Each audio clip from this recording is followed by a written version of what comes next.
Hello, it is a brew day, and you're actually at the end of the brew day. And look, I'm having a cheeky little beer.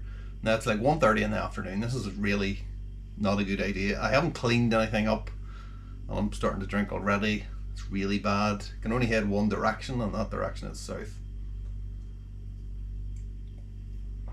But the reason I'm drinking is because I needed the yeast cake from that fermenter there, which I got, which is Hornindal. So that's a beer that I brewed last weekend. I kegged it today, which is a red rye IPA. So I wanted that because I've done a black IPA today. Okay, so this is, I mean, this is already insane that I'm starting a video at the end of the brew day. So we've got 10:48. That looks like. We may have to do like a memento. We'll go backwards, will we? We'll go from the end to the start. Maybe that's the best way to do it. So 10:48 then, that is. I've had 3 kegs kick this week anyway. 2 this weekend. And yeah, so that's the reason why I'm pushing through the Kveiks. My brother's coming over next week. And yeah, it's not great. It's not great. Okay, so this is a Slovenian black IPA, I've called it, okay? Slovenian black IPA because we're using Slovenia hops, okay? Or hops from Slovenia. I just wanted to try and use up some of the hops I've got in the freezer, and I don't want to just keep making the same beers with the same hops all the time. So we are using Styrian Wolf. In fact, to bitter, let's go through it. To bitter with, we're using Aurora. So Aurora it's kind of like a noble hop type thing, but it's really on steroids. Really like it. Really good for bittering as well too. I used to use it, and I got it this time for doing like pilsners and whatnot. But then I just keep brewing the New Zealand pilsners and then using Nelson Sauvin. So it's been sitting in the freezer now for a while, so I thought we'd use that, get rid of it. That's one. So next hop is then Styrian Wolf. Again, one of my favourites a while back. Haven't used it in ages. Have a 100-gram pack sitting there. Thought let's do it. And then the last hop, there are only 3 hops. The last hop is Slovenian Cascade. Okay, which is it's exactly the same as US Cascade, except I've just added the word Slovenian to it. That's all it is. It's US Cascade. So that's what we're going with. That's the 3 hops there, because I thought maybe the Cascade would work well with those 3 hops. So you've got your noble type of hop, you've got your the Cascade grapefruit type thing, then you get more fruit notes from the Styrian Wolf. That's the plan anyway. So we've got more of that going in at the dry hop as well. So we've got Aurora going in 60 minutes, Cascade going in 20 minutes, the Styrian Wolf is going in at 10 minutes, and then at hop stand all 3 hops are going in, and then all 3 hops are going in for the dry hop. Slightly more Styrian Wolf though for the dry hop. And then obviously we're using the Kveik yeast, and I'm gonna just gonna ferment it in here again, because I fermented it the other one in here just in ambient temperatures. Of course, ambient temperatures in here are like anything between 19 and like 35 degrees. So it seemed to work well. Wasn't doing anything. Wasn't using any. I had both fridges on the go at the same time. So I didn't really have a choice at that point. I do have a choice now, but I want to use this fridge as a beer fridge because I've got like a load of beer in boxes in the house that I want to get into the fridge. And then I think we'll get back into the routine of just using one fridge and just brewing every 2 weeks. Only because obviously with everything going on, I've had to brew a bit more than normal, but that's where the Kveik comes in, so it's good.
I'm coming off top 3. Look at that. Dear God. Looks like a stout, doesn't it? Looks like a stout. Now, I was quite aggressive with the pour because I've run out of gas. Or at least I had run out of gas on Tuesday when it actually happened. This is Friday. And I said to myself Tuesday night, I'm going to have to change that tomorrow. Of course, I forgot about it until I walked in here tonight and started pulling out. It's going very slowly. And then I was like, oh yeah, okay. So, poured quite aggressively, and that is the result. We got a pint of stout. So this is the Slovenian Black IPA. The Styrian, I should really call it the Styrian Black IPA, but let's not. Let's stick to our guns and call it Slovenian. It looks pretty good. It definitely looks better than the other beer, that Red IPA that we did last week. I mean, it's been in the keg for like 2 weeks, 3 weeks now maybe, and it looks like it still looks crap. But that looks pretty good, probably because it's black, or at least a very dark brown colour. The head looks pretty creamy. It is that off-white colour you would normally get with like stouts, but not veering into the kind of browny colour you would get maybe with higher gravity beers. Looking good. Looks pretty. It looks like there's going to be good lacing on it as well too. Ooh. We used flake barley in this because I had it and I wanted to see what it was like, and I think I'm gonna know what it's like when I taste it. So the aroma wise, it's got a nice little fruity smell of it. I'm getting through a bit of the malt as well. This is not unusual, I suppose, with black IPAs, at least the ones that I brew. A little touch of like chocolate, or maybe chocolate's not right, or toffee or something. I'm not entirely sure what. There is definitely a little fruity number on that as well. A little bit of grapefruit in the background. And there's some kind of fruit. Not sure exactly what. It's quite nice though. It's quite pleasant. So there was like 100 gram dry hop in this, which was 50 grams of Styrian Wolf and 25 each of the Aurora and Cascade. So, I mean, it's not a hop bomb. It's only 227 grams of hops in it, which is not, in my book, that's not a hop bomb. North of 300 grams probably would be a hop bomb. But yeah, smelling pretty good. Okay, I mean, the head's starting to die away already. I think possibly it's because we were running out of gas, so I don't think it's going to be it's not going to be high carbonation on this, I don't believe. Actually, as I said, ran out on Tuesday, and it's been sitting off the gas, and we were pouring off it on Tuesday night, so not expecting much.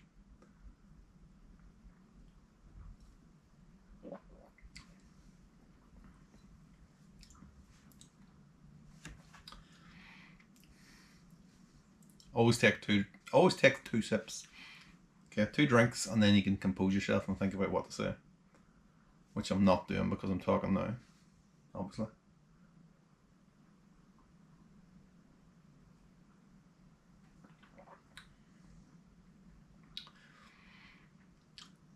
The body on that is decent. For 4.5, this finished at 10.12, I think, and so that's only 4.5%. I mean, everything on the Keyser now is below 5%. Do you remember the days when I was complaining that I couldn't brew below 5%? And now it's the opposite. So yeah, it's a decent body. You know it's a light beer, okay? But it's the body is disguising that lightness, which is exactly what I want.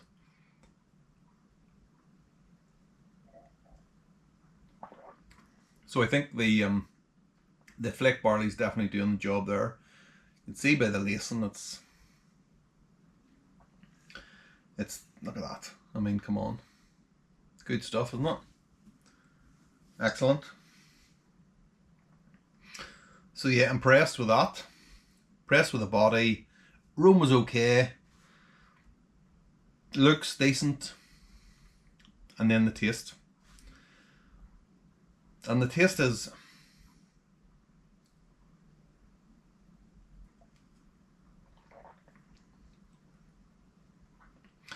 it actually tastes quite clean. I mean, I know Kveik generally leaves the beer fairly clean. Which always amazes me, obviously, because it's like you're brewing at 30 degrees, 35, whatever. But yeah, I mean, this is what I wanted. That, do you remember the dark lager I brewed and it got infected and I chucked it? This is what I would like that to taste like. So we may rebrew that and see if this is, we can get this, but with a lager yeast, obviously. So there's a definite orange note in there, and I don't know if it's coming from the yeast or it's coming from maybe the Cascade. The Wolf, I don't know that you get, I don't think you get orange from Wolf, and not from the Aurora either. So, or maybe it's a combination, but I would think it's probably the yeast that's coming from. Very nice, works really well, always works well. I'm getting a bit of the grapefruit as well from the Cascade. There's something about, I kind of buy hops now. I buy like kilo bags of hops, of like the likes of Cascade and whatnot, and I use them. So that means basically you're using them all the time, and when you use them all the time, you then get the taste. You can spot it, you know, in beers, cans of beer, whatever. Obviously homebrew, and you can spot it straight away. And then I think that's what's happening with the Cascade. The Styrian Wolf, I don't brew with it all the time. I haven't brewed with it in a few years, to be fair. What I am getting is, on the back end, there's actually like a herbal note from the Aurora, which is, I think it's pretty much spot on to what that's supposed to give. It is a noble hop, I suppose. So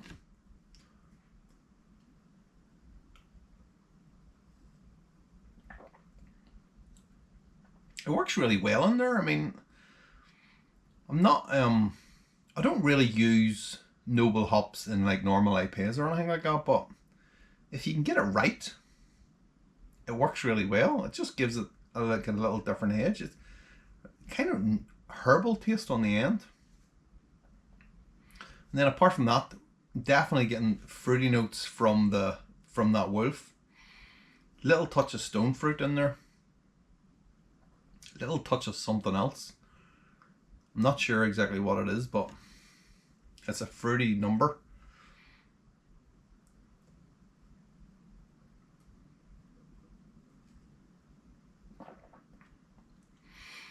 It all seems to work. It all seems to work well together. In terms of the malt, not really getting any, definitely not getting any astringency from the dark malts. I'm not even really tasting them. It's just this kind of, the malt is, it's obviously in there, but it's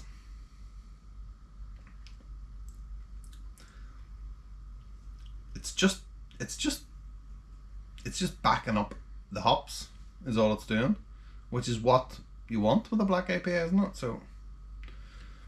So yeah, I think the technique of chucking them onto the grains, I never cold steeped it this time. It was just sitting in here at whatever, you know, stupid temperature it was. So it just shows you don't even need it cold steep it. Just throw it in some water and that'll sit in whatever temperature you want, and it'll come out perfect. So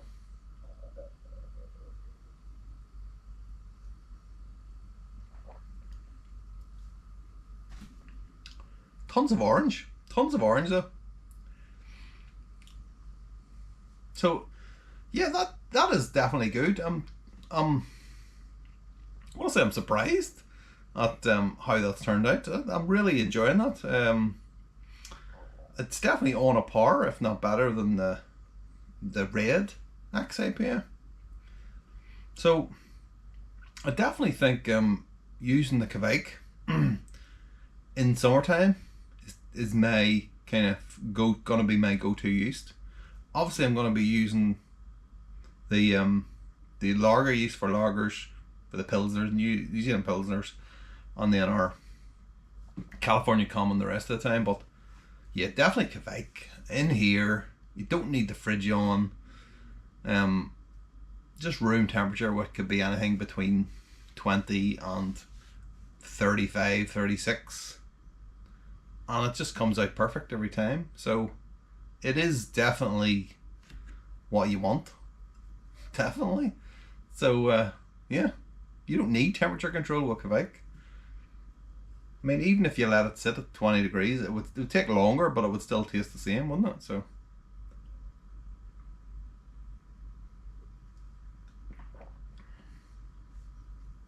yeah, that is good beer.